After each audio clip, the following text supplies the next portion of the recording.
আজ বহুদিন পর এভাবে মিক্স সবজি দিয়ে গোবিন্দভোগ চালের খিচুড়ি রান্না করব।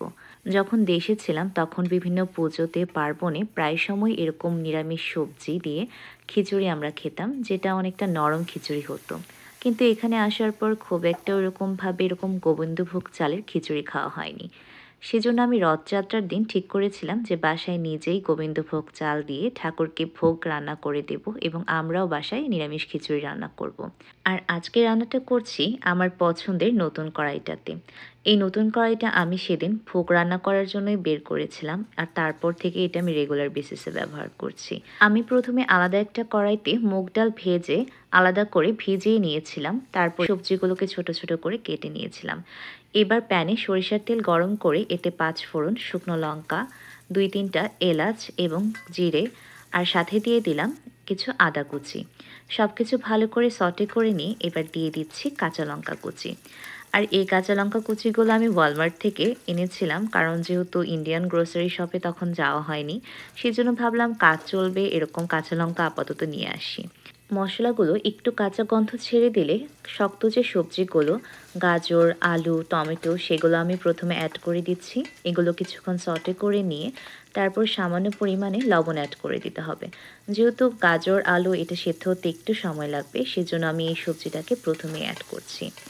আর যখন এই রান্নাটা করছিলাম, এটা হচ্ছে আমাদের শনিবারে, মানে রথযাত্রার আগের দিন আমি রান্নাটা করছিলাম। আমার প্ল্যান ছিল, যেহেতু রবিবারে আমাদের এখানে রথযাত্রা ছিল, সেজন্য আমি বাসায় একটা ছোট্ট করে পুজোর আয়োজন করেছিলাম। সেই আয়োজনের জন্যই এই খিচুড়িটা রান্না করা। এবার আমি আগে থেকে জল ছড়ানো শুকনো গোবিন্দভোগের চালটা দিয়ে আগে চালটা কিছুক্ষণ ভেজে নিলাম।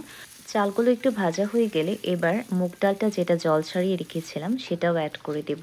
এটাকে কিছুক্ষণ ভেজে নিয়ে এখানে আমি অ্যাড করে দিচ্ছি মিষ্টি কুমড়া আর বরবটিগুলোকে। মিষ্টি কুমড়া আর বরবটিটা আগেও অ্যাড করা যেত, কিন্তু আমার কাছে মনে হয়েছে এটা সেদ্ধ হতে কম্পারেটিভলি একটু কম সময় লাগবে, সেজন্য এটা আমি লাস্টে অ্যাড করছি। এবার দিয়ে দিচ্ছি 1 চা চামচ ঘি। এবার সব কিছুর সাথে ঘিটাকে বেশ ভালো করে মিশিয়ে নিতে হবে। রান্নার ক্ষেত্রে কিন্তু আমি এখানে সরিষার তেল এবং ঘি ইউজ করছি, অন্য কোনো তেল ইউজ করছি না।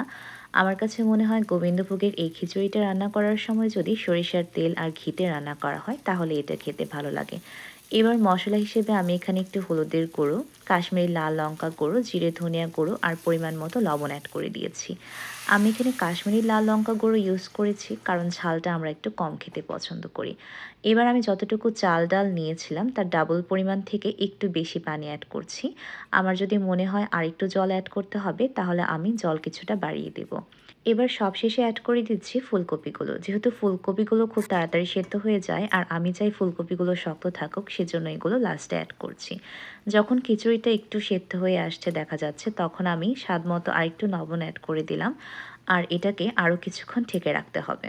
এই তো আমার খিচুড়ি কিন্তু একদম রেডি। এখন একটু জল জল রয়েছে, যেহেতু আমি এটা কিছুক্ষণ পরে খাবো, সেজন্য হচ্ছে আমি এটাকে এভাবেই ঢেকে একটু ঘি দিয়ে রেখে দিচ্ছি, কারণ এটা ভোগ নিবেদন করতে এবং খেতে আরও অনেকটা সময় বাকি।